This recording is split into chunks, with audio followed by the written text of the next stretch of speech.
Have you ever felt like you're trying to drive with the handbrake on? You're flooring the accelerator, you know exactly where you want to go, but something invisible is just holding you back. That feeling of being stuck, of fighting against some unseen force, is often the result of emotional blocks we don't even know we have. They're the invisible walls that keep you from what you're truly capable of. Think of them as defenses your mind built a long time ago, probably to protect you from pain or stress.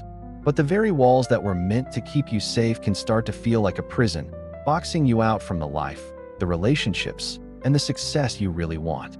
So, in this video, we're not just going to talk about what these blocks are. I'm going to walk you through 3 simple, real-world exercises you can start using today. We're going to release that brake, learn to handle difficult emotions, and finally move forward with the kind of clarity and confidence you deserve. So, what really is an emotional block? At its heart, it's a defense mechanism. It's your brain's way of shielding you from feelings that, at one point, seem too dangerous or overwhelming to handle. Imagine your emotional system is like a factory's conveyor belt.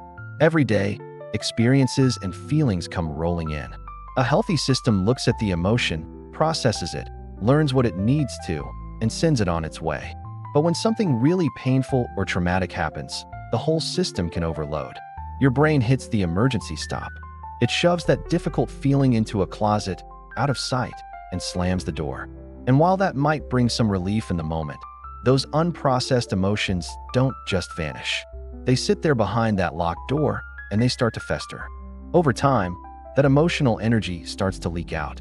It can show up as chronic anxiety you can't quite place, a constant feeling of being numb, or even a sudden burst of anger over something tiny.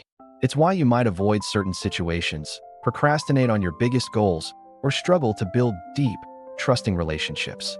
You might even feel disconnected from your own life, like you're watching it all happen from behind a thick pane of glass. This whole cycle just makes the block stronger, reinforcing the fear and the feeling of being stuck. These blocks can lead to some very real consequences, like depression, indecisiveness, and even physical issues like headaches or constant fatigue. You end up in the same self-sabotaging loops, wondering why you always end up back here. It's frustrating, it's exhausting, and it can make you feel completely powerless. But I need you to hear this. It is not your fault. And you are not the only one who feels this way. Just recognizing that the block exists is the first, most powerful step to taking it down. Here's the good news. You already have the keys to those locked doors. You don't have to live with that handbrake pulled forever. The way forward isn't about ignoring these feelings or trying to force them down. The only way out is through. It's about learning to gently turn towards your difficult emotions with a sense of curiosity and kindness, so they can finally be processed and let go. This doesn't mean you need some huge, dramatic breakthrough. It happens through small, consistent practices that teach your brain and your body that it's safe to feel again. These are the practices that put you back in the driver's seat of your own healing. Today, we're going to explore 3 powerful, practical exercises you can weave into your daily life. Think of them as your personal toolkit for emotional freedom. Each one is designed to work on a different part of the problem, from your mind to your body. Let's start with the first one. Our first exercise is all about building awareness through mindfulness. See, emotional blocks love to hide in the dark. We spend so much energy running from uncomfortable feelings that we never actually learn to just sit with them. Mindfulness is like gently turning on a light, not to scare the feeling away, but just to see it for what it is. This simple act reduces our knee-jerk reactions and makes us better at handling discomfort, which is the key to processing what's been blocked. Here's the exercise. It's simple, but it's a game changer. Find 5 or 10 minutes every day. Go somewhere quiet where you won't be interrupted. You can sit in a chair with your feet on the floor or lie down, whatever feels comfortable. Close your eyes if you like. Now, just start by focusing on your breath. Don't try to change it. Just notice the feeling of the air coming into your body and leaving it. After a minute or so, gently ask yourself, what am I feeling right now? An emotion might pop up right away, or maybe it's just a physical thing, a tightness in your chest, a knot in your stomach. Whatever comes up, your only job is to notice it. Without judgment, just label it in your mind. Oh, there's some sadness, or I'm noticing anxiety, or I can feel tension in my shoulders. When you label it, you create a little bit of space between you and the feeling. You're no longer lost in it. You are the one observing it. The real key here is to fight that urge to fix it, analyze it, or shove it away. If your mind starts piling on judgments, like, I shouldn't be feeling this, just notice those thoughts too, and then gently bring your focus back to the feeling itself. The goal here isn't to feel better, it's to get better at feeling. Do this consistently, and you'll find that emotions aren't so scary after all. They're just energy and information passing through. Our second exercise takes us from simply noticing to actively investigating. We're calling it the emotional detective, and your main tool is a journal. For many of us, emotional blocks feel like a vague, confusing fog. Journaling cuts through that fog by helping you identify and name what's really going on. The more specific you can get, the less powerful and overwhelming the feeling becomes. Here's your daily journaling mission. At the end of the day, spend a few minutes answering these 3 questions. First, what was the main emotion I felt today? And try to be really specific. Instead of just bad, was it disappointment, frustration, jealousy, loneliness? Naming it takes away its power. Second, what triggered this emotion? Trace it back. Was it a conversation you had? A memory that popped up? Something you saw online? Knowing your triggers helps you see the patterns that are keeping you stuck. And third, where did I feel this emotion in my body? This one is so important. Did your jaw get tight? Did your stomach lurch? Did you feel a heat in your face? Emotions aren't just in your head, they happen in your body. Writing this down reconnects your mind with your body's wisdom. When you do this, don't censor yourself. This is for your eyes only. The whole point is to get the feelings out of your head and onto the paper where you can look at them a little more objectively. This practice will make you so much more fluent in your own emotional language. Over time, you'll start seeing the invisible threads connecting your thoughts, your physical feelings, and your reactions. You're no longer just reacting blindly. You're becoming a detective in your own inner world, gathering the clues that will lead you to freedom. We're about to get to our final and maybe most transformative exercise, which is all about releasing these emotions from your physical body. If you're getting some value from this, and you want more guides to help you on your personal growth journey, please take a second to hit that subscribe button. It really helps the channel out and make sure you don't miss what's coming next. And I have a question for you.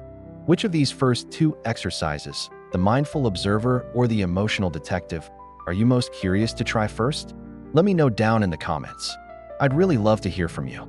Our third and final exercise is built on a powerful truth. Our bodies keep the score. Emotional blocks aren't just in our heads. They get stored physically in our bodies as chronic muscle tension, aches, and general discomfort.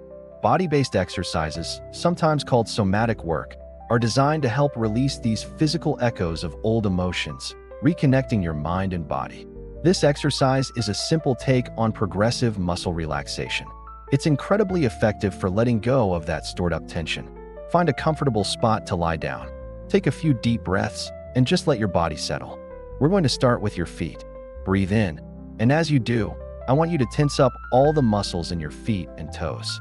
Squeeze them as tight as you can for about 5 seconds. Really feel that tension. Then, as you breathe out, just release it all completely. Let your feet go limp and heavy. Take a second to notice the difference between the tension and the total relaxation. Now, let's move up to your lower legs. Inhale and tense your calf muscles. Hold it.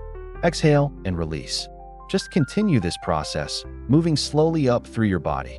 Your thighs, your glutes, your stomach, your hands and arms, your shoulders, and finally, your face. Tense on the inhale, hold for a few seconds, and then completely let go on the exhale.